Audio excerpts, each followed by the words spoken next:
Stranger camp ലൈഫിൽ ഒരു തവണയെങ്കിലും എക്സ്പീരിയൻസ് ചെയ്യേണ്ട ഒന്ന് തന്നെയാണ്.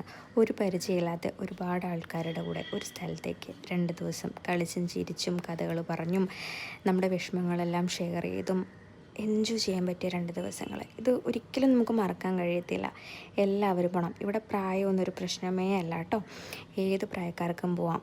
നന്നായിട്ട് എൻജോയ് ചെയ്തിട്ട് തിരിച്ചു വരികയും ചെയ്യാം. ഇതൊക്കെ വളരെ വളരെ മനോഹരമായ മെമ്മറീസാണ്. ഞങ്ങൾ പോയത് KSRTC ബസ്സിലായിരുന്നു. എല്ലാവരും അങ്ങോട്ടും ഇങ്ങോട്ടും ഡാൻസ് കളിച്ച് പാട്ട് പാടി നല്ല രസമായിട്ടാണ് പോയത്. അവിടെ ചെന്നിട്ട് രാവിലത്തെ വാമപ്പാണ്. വാമപ്പെല്ലാം അടിപൊളിയായിരുന്നു. വാമപ്പെല്ലാം കഴിഞ്ഞിട്ട് ഞങ്ങളെല്ലാവരും കൂടി ഒരു 3-4 മലയുണ്ട് കേട്ടോ. മല കയറാൻ വേണ്ടിയിട്ട് അങ്ങ് പോയി. ഇത് ഞാൻ വീഡിയോ എടുത്തുകൊണ്ട് നടക്കുന്നതാണ്. ഫ്രിഡ്ജ് അതേ താഴെ പോയി. സാറില്ല വീണ്ടും എണീറ്റ് വന്ന് എനിക്ക് വീഡിയോസൊക്കെ എടുത്ത് തന്നു. അത് കഴിഞ്ഞിട്ട് ഞങ്ങളതേ മുമ്പോട്ട് പോയിക്കൊണ്ടിരുന്നത് ഇതുപോലത്തെ ഒരു 3-4 മലയുണ്ടായിരുന്നു. ഇതെല്ലാം ഞങ്ങൾ കയറി ഇറങ്ങി. അയ്യോ ക്ഷീണിച്ചേട്ടോ. അടിപൊളിയായിരുന്നു. പക്ഷേ ട്രക്കിങ്ങൊക്കെ ഇത് നല്ല രസമുള്ള പരിപാടിയായിരുന്നു. എല്ലാവരും ഇരുന്ന് ഡാൻസ് കളിച്ച് പാട്ട് പാടി ഗെയിംസ് എല്ലാം കളിച്ച് വിശേഷങ്ങളെല്ലാം പറഞ്ഞ് അടിപൊളിയായിരുന്നേ.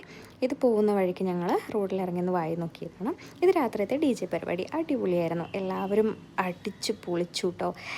ശരിക്കും തുള്ളാൻ മദ്യത്തിൻ്റെ ഒന്നും യാതൊരു ആവശ്യമില്ലാന്ന് മനസ്സിലായ നിമിഷമായിരുന്നു അത്. അതുപോലെ എല്ലാവരും ഫുൾ പവറിലായിരുന്നു കേട്ടോ. അത് കഴിഞ്ഞ് ഞങ്ങളെല്ലാവരും പിറ്റേ ദിവസം രാവിലെയായി. ഇത് രാവിലെ ട്രക്കിങ്ങിന് പോയതാണ്. എന്നെ അട്ട കടിച്ച് കൊല്ലാറാക്കി. എൻ്റെ ജീവിതത്തിൽ ഫസ്റ്റ് ടൈം എന്നെ അട്ട കടിക്കുന്നത്.